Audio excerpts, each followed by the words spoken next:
Energizing a grid-scale static VAR compensation system without absolute proof of its integrity risks immediate, catastrophic equipment failure. To mitigate that risk, Module 8 requires total empirical validation. We use low-voltage surrogate testing to mathematically prove the system is stable before it ever sees live, high-voltage power.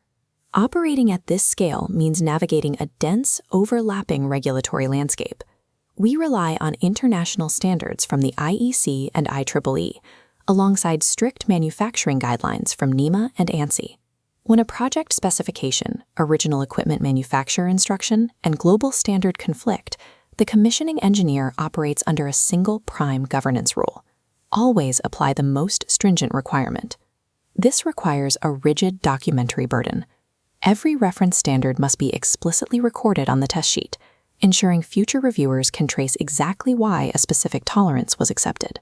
Strict adherence to the most stringent standard operates as a mathematical shield against grid failure.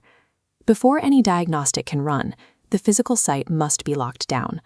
This requires strict adherence to work instruction boundaries and precise lockout-tagout implementation to physically isolate the target area. The procedure relies on a specific inventory of diagnostic hardware: calibrated multimeters, clamp meters, insulation resistance testers, and dedicated 380 and 240-volt test generators. The test boundary is gated by prerequisite systems. We cannot proceed until the CT-VT panels, battery chargers, circuit breakers, and power transformers have all achieved documented sign-off. Once the boundary is established, we verify the safe discharge of all stored energy and install temporary grounds. This is a non-negotiable safety requirement before injecting any low-voltage test currents. Isolating a pristine, verified test boundary ensures the upcoming surrogate tests yield valid, uncorrupted data. The first surrogate procedure evaluates the wye-connected SVC capacitor bank through a neutral-unbalance measurement. Preparation requires identifying the precise phase sequence and ensuring our test generators are entirely isolated from all external service power. This diagram details the required connection points. We connect the three-phase 380-volt AC supply strictly to the SVC test points along the 24 kilovolt bus. From the bus, we follow the current pathway downward, tracing the injection into the 20 and 30 megavar harmonic filter branches. To measure the unbalanced current, we apply a clamp meter directly at the capacitance bank's neutral connection point. The engineer takes sequential readings across each phase, recording the exact amperage captured by the meter. The empirical result must read exactly 0 or fall strictly within the approved tolerance set by the original equipment manufacturer. An out-of-tolerance reading immediately halts the process. It points directly to a physical hardware defect, such as damaged capacitor cans or a high-resistance connection fault. Passing this surrogate 380-volt injection test proves the multi-megavar banks will remain balanced and stable when exposed to massive, real-world high-voltage loads. We then verify the thyristor valve's transient voltage suppression capabilities by running a diagnostic on the RC snubber circuit. This schematic section outlines the physical setup. We apply a single-phase 240-volt AC supply across every discrete RC snubber diode grouping. Once energized, we employ a multimeter to measure and record the individual voltage drops across each circuit position. We analyze this data by calculating the percentage voltage deviation. We take the theoretical voltage of each position, subtract the measured snubber voltage, and multiply by 100. To find that theoretical position voltage, we divide the total injected voltage by the number of individual positions. This result becomes the denominator for our deviation percentage. The final calculated percentage is then cross-referenced against the strict deviation threshold provided by the manufacturer. Confirming these tight deviation limits prevents microvariances in the resistors and capacitors from cascading into catastrophic thyristor degradation during grid transients. The final physical system validation shifts to thermal management. The SVC requires extensive cooling, handled by dedicated motor pumps and cooling fans. We begin by performing insulation resistance testing directly through the terminal blocks, capturing both phase-to-phase and phase-to-ground measurements to ensure motor winding integrity. Here we see the layout for the cooling water and cooling fan control units. We verify the physical control panels by inspecting the feeder supply, overload settings, and safety interlocks.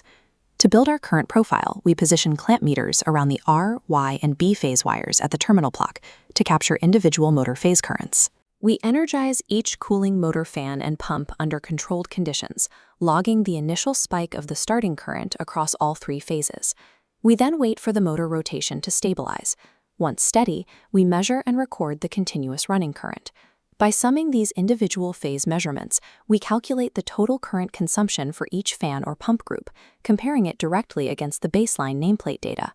This empirical current profiling guarantees the cooling network has the electrical capacity to perform without bottlenecking the SVC during maximum thermal loads. With normal operations verified, we move to edge case validation. We artificially induce faults to prove the resilience and automated response of the control system. The most critical edge case is a phase loss. If one phase abruptly drops, the remaining phases will surge, severely overheating the motor.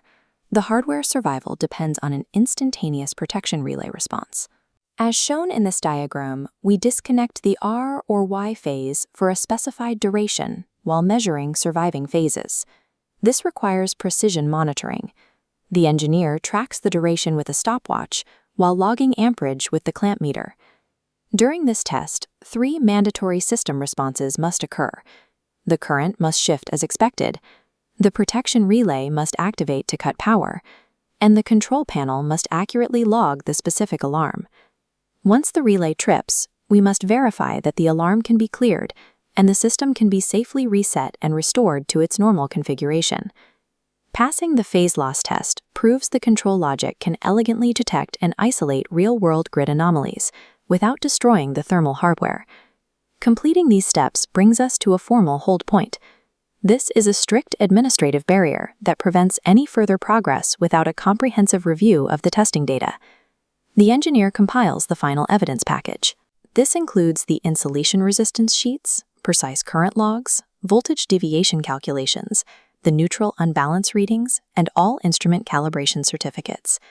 The client's commissioning witness physically reviews every data point, confirming the unbalance and snubber readings match the criteria before applying their final signature.